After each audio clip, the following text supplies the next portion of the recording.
Let's bring in Chad Wolf, former acting Homeland Security Secretary and Heritage Foundation visiting fellow. Great to see you tonight, Chad. I was watching that press conference and you heard Senator Cruz there. Lindsey Graham, Republican from South Carolina, also came up to the microphone and essentially said this. He basically said that the administration is flat out lying, that the policies of the Trump administration did not create this crisis. Actually, they helped it, and rolling those policies back was the problem. He also said that the messaging yesterday at that press conference with President Biden was all wrong, saying that we're building out the facilities, we're adding more beds, instead of saying we're sending people home. Was the wrong messaging to give to the migrants who are coming, admittedly, because of him and his policies. Well, absolutely. The press conference, I was able to catch it as well. It was a very powerful conference. I think what the senator saw is what we have been saying for the past several months now, that the crisis that we see on the border is being driven by a number of steps and a number of policies that the Biden administration has taken. And some of the messaging, as you indicate, is just flat out incorrect and wrong. And I would go so far as to say it's a lie.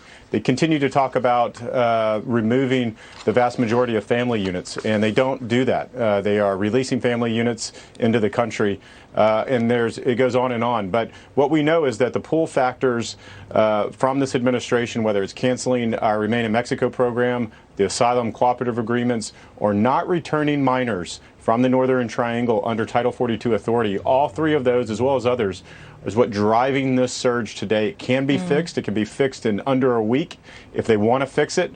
And I would encourage them to do that. If they want to fix it, that's the operative word there. Many of the senators today that were speaking at that press conference also calling on President Biden and Vice President Kamala Harris, who now is in charge of the southern border, to come down there, to take a look at what's happening the same way that they did, not to just give access to the one facility that happens to be the shining star, while the other ones are in shambles, to come there and address the problem head on.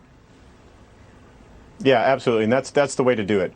What we know, you played a clip from the Congresswoman who's probably been to the border once or twice in her entire life, has no idea the conditions and the difficulty of securing that border. Instead, you should look to a Democratic congressman like Congressman Cuellar, who lives along the border in the Laredo area. His district is along that border, and he is the one sounding the alarm as well, saying that the Biden administration policies are not working. Sure. So if you don't believe Republicans, then you need to look at other Democratic congressmen who live along that border and understand border security and understand what it takes to secure that border, and know that the policies that are underway right now are not doing that. Yeah, and as you mentioned, representatives in Congress that are on the border have been describing to us what the impact has been on their communities: human trafficking, drug problems, crime problems.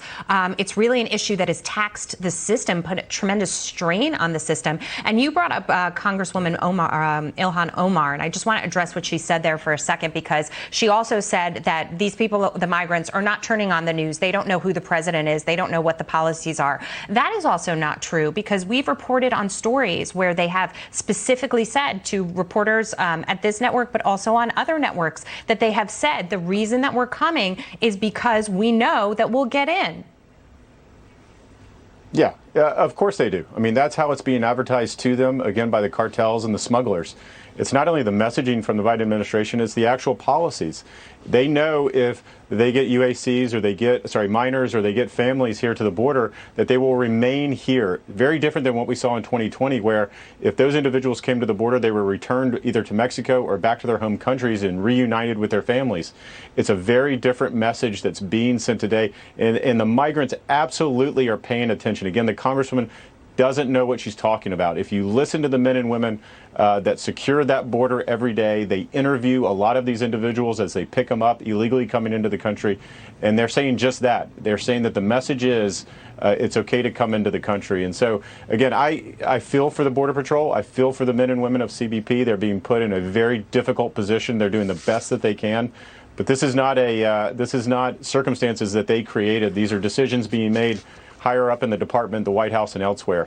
And I will just add to that, of course, Chad, that the media is not going to have access to see the facilities under the guise of the COVID problem until everything is straightened out. That's what the president himself said yesterday, and he doesn't know when that will be. So we'll be watching. Great to have you on the program tonight. Thank you. All right. Thank you.